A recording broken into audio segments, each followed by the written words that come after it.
नमस्कार। प्रभाव साक्षी न्यूज नाटक और आप सभी का स्वागत है।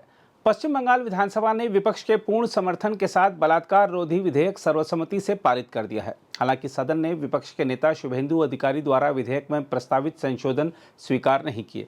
हम आपको बता दें कि विधेयक के मसौदे में बलात्कार पीड़िता की मौत होने या उसके स्थायी रूप से अचेत अवस्था में चले जाने की सूरत में ऐसे दोषियों के लिए मृत्युदंड के प्रावधान का प्रस्ताव किया गया है।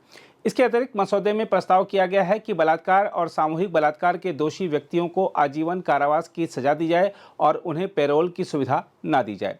अपराजिता महिला और बाल विधेयक पश्चिम बंगाल आपराधिक कानून एवं संशोधन विधेयक 2024 शीर्षक वाले इस प्रस्तावित कानून का उद्देश्य बलात्कार और यौन अपराधों से संबंधित नए प्रावधानों के जरिए महिलाओं और बच्चों की सुरक्षा मजबूत करना है। हम आपको बता दें कि कोलकाता के सरकारी आरजी कर मेडिकल कॉलेज एवं अस्पताल में पिछले महीने एक चिकित्सक के साथ कथित बलात्कार और हत्या की घटना के बाद सोमवार को विधानसभा का 2 दिवसीय विशेष सत्र बुलाया गया। राज्य के कानून मंत्री मलय घटक ने विधानसभा में यह विधेयक पेश किया। विधेयक पर चर्चा के दौरान पश्चिम बंगाल के मुख्यमंत्री ममता बनर्जी ने प्रधानमंत्री नरेंद्र मोदी, केंद्रीय गृह मंत्री अमित शाह और उन सभी राज्यों के मुख्यमंत्रियों का इस्तीफा मांगा जो महिलाओं की रक्षा के लिए प्रभावी कानून लागू नहीं कर पाए हैं। अपराजिता महिला एवं बाल विधेयक पश्चिम बंगाल आपराधिक कानून एवं संशोधन 2024 पेश किए जाने के बाद ममता ने विधानसभा में कहा कि इस विधेयक का उद्देश्य त्वरित जांच, त्वरित न्याय प्रदान करना और दोषी की सजा बढ़ाना है। उन्होंने कहा, बलात्कार मानवता के खिलाफ अभिशाप है और ऐसे अपराधों को रोकने के लिए सामाजिक सुधारों की जरूरत है। मुख्यमंत्री ने कहा कि इस विधेयक के पारित होने के बाद हम यह सुनिश्चित करने के लिए पुलिस में विशेष अपराजिता कार्यबल गठित करेंगे कि बलात्कार के मामलों में जांच समयबद्ध तरीके से पूरी हो। ममता ने इस विधेयक को ऐतिहासिक तथा अन्य राज्यों के लिए आदर्श बताते हुए कहा कि इस प्रस्तावित विधेयक के जरिए उनकी सरकार ने पीड़िता तथा उनके परिजन को त्वरित और प्रभावी न्याय उपलब्ध कराने के लिहाज से केंद्रीय कानून में मौजूद कमियों को दूर करने का प्रयास किया है। बीजेपी के विधायकों द्वारा मुख्यमंत्री का इस्तीफा मांगते हुए नारे लगाने पर ममता ने कहा, क्या होगा अगर मैं उन्हीं कारणों से प्रधानमंत्री और गृह मंत्री के खिलाफ नारे लगाऊं जिनके लिए आप मेरे खिलाफ नारे लगा रहे हैं। उन्होंने दावा किया कि उत्तर प्रदेश और गुजरात जैसे राज्यों में महिलाओं के खिलाफ अपराध की दर असामान्य रूप से अधिक है, जबकि पश्चिम बंगाल में प्रताड़ित महिलाओं को अदालत में न्याय मिल रहा है। ममता ने आरोप लगाया कि भारतीय न्याय संहिता पारित किए जाने से पहले पश्चिम बंगाल से विचार विमर्श नहीं किया गया था।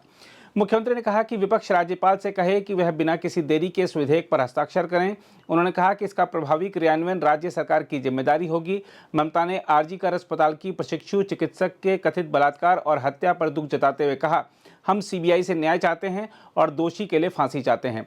सदन में थोड़े हंगामे के बाद इस विधेयक को सर्वसम्मति से पारित कर दिया गया। हालांकि अब इस विधेयक को लेकर राजनीति भी शुरू हो गई है। पश्चिम बंगाल विधानसभा में नेता प्रतिपक्ष शुभेंदु अधिकारी ने आरोप लगाया है कि ममता बनर्जी सरकार ने आरजी कर मेडिकल कॉलेज और अस्पताल में एक चिकित्सक की हत्या को लेकर जनता के गुस्से और विरोध से ध्यान भटकाने के लिए नया बलात्कार रोधी विधेयक पेश किया है।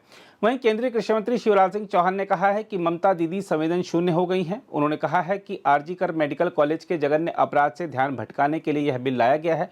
उन्होंने पूछा कि ममता दीदी, क्या आप इस बिल के बाद संदेश खाली के आरोपी शेख शाहजहां को फांसी देंगी? ममता दीदी में संवेदना नहीं है। मध्य प्रदेश ने तो 2017 में बना दिया था। अगर कोई इस तरह का अन्याय करेगा बेटियों के साथ तो सीधे फांसी की सजा, और 42 लोगों को फांसी की सजा सुनाई जा चुकी है। दीदी ने दबाव में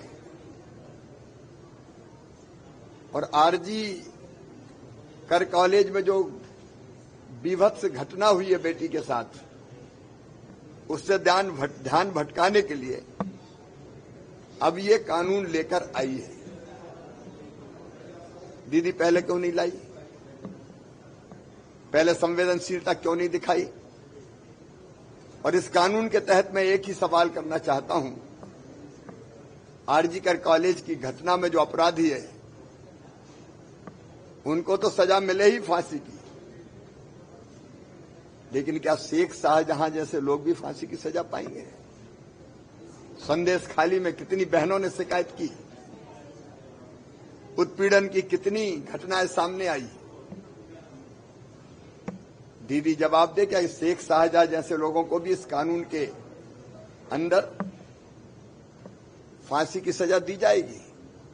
ये केवल भटकाने के लिए इस तरह के कानून बनाने का कोई अर्थ नहीं है। वहीं बीजेपी प्रवक्ता सुधांशु त्रिवेदी ने भी इस बिल को लेकर ममता सरकार से कुछ सवाल पूछे हैं।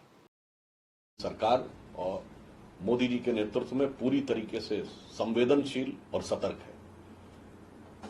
बलात्कार के आरोपियों की सजा दुगनी करने का कानूनी प्रावधान हमारी सरकार ने किया है। नाबालिग बच्चियों के साथ बलात्कार होने पर मृत्युदंड का प्रावधान किया है।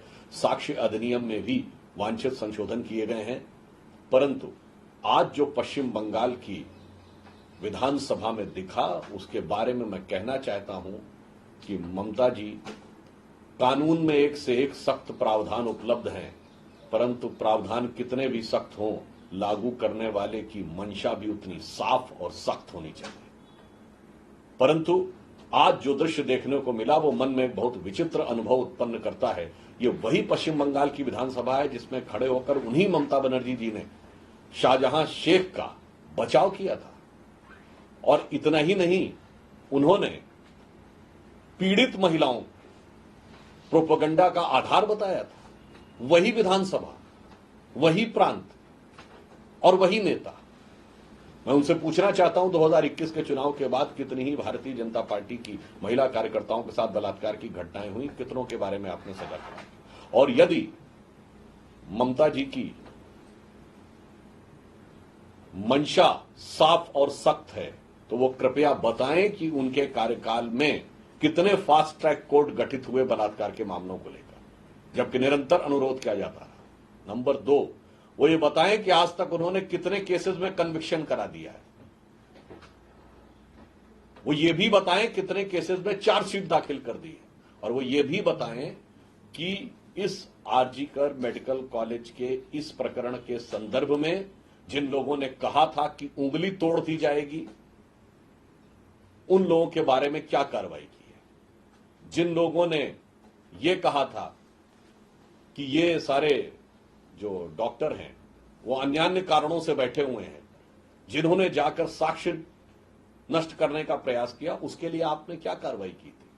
इससे यह लगता है कि उनकी मंशा सख्ती से महिलाओं के विरुद्ध किसी भी कानून को लागू करने की नहीं, अपितु इस घटना पे अपनी हो रही किरकिरी को बचाने की और ध्यान को भटकाने की अधिक प्रतीत होती है। यद्यपि भारतीय जनता पार्टी हर प्रकार के उस संशोधन के पक्ष में है जो महिलाओं को न्याय दिलाने के लिए सख्त कानूनी व्यवस्था का प्रावधान करे। परंतु मैं पुनः यह बात रेखांकित करना चाहता हूं, सख्त कानून के साथ साथ लागू करने वाले की मंशा भी साफ और सख्त होनी चाहिए, जिसका बंगाल में पूरी तरीके से अभाव नजर आ रहा है। अगर आप भी लेना चाहते हैं देश दुनिया की तमाम जानकारी तो आज ही सब्सक्राइब करें हमारे चैनल को। साथ ही नीचे दिए बेल आइकन को जरूर दबाएं ताकि हर अपडेट आप तक पहुंच सके।